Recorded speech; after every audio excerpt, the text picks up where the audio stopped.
Zdravím všetkých na mojom kanáli.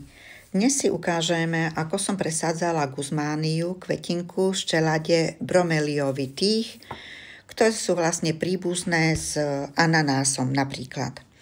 Táto rastlinka je veľmi nenáročná, je jednou z najkrajších izbových rastlín, ktorá vlastne prináša príjemnú atmosféru v izbách. Takže moja rastlinka vlastne vypustila 2 nové baby z odnože. Takže ja som sa vlastne pokúsila tieto odnože odstrániť od materskej rastliny. Materská rastlina kvitne iba raz v živote a vlastne potom je nutné ju oddeliť od malých výhonkov. Takže opatrne som oddelila hlinu, starú hlinu a malé výhonky od materskej.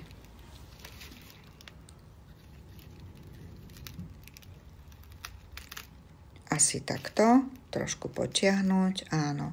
A toto je nový baby výhonok. Tak a ešte druhý.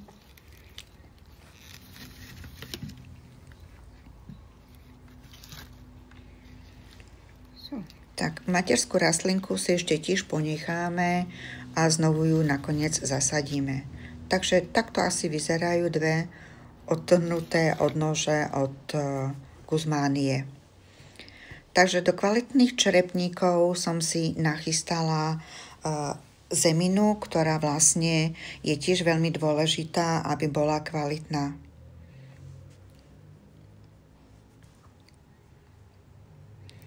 Kvalitný substát je na začiatku pre rastlinky veľmi dôležitý.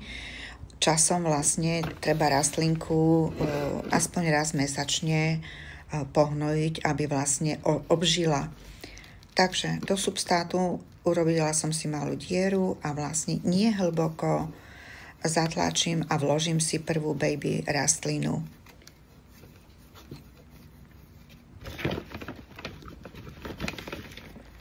Dostatočne dosypem hlinou a spevním to.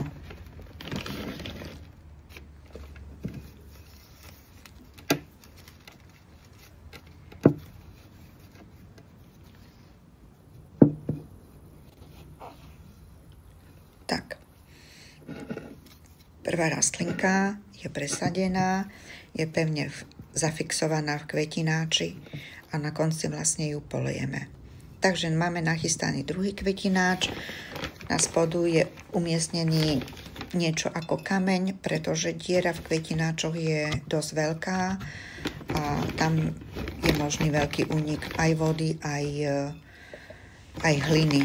Hlinu samozrejme nie je nutné prelievať, pretože táto rastlina to nemá rada. Takže druhá dierka asi na hrubku palca, podľa toho, že aký vidíte, že je koreň, založíme a upevníme ju v hline.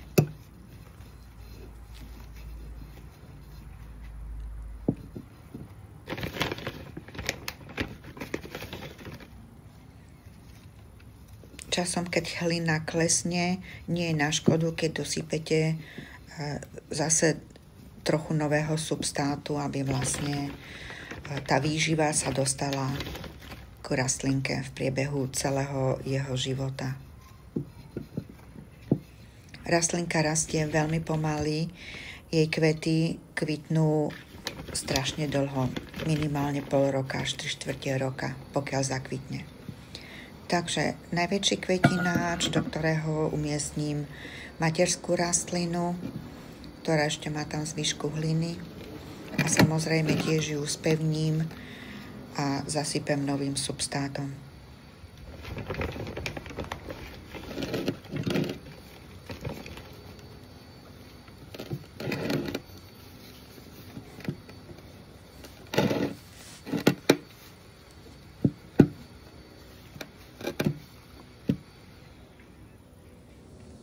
Tak všetky 3 rastlinky sú pekne zasadené. Vyzerajú veľmi životaschopne, tak veríme, že sa aj udržia. Samozrejme teraz na konci ich musíme trošku zaliať vodou.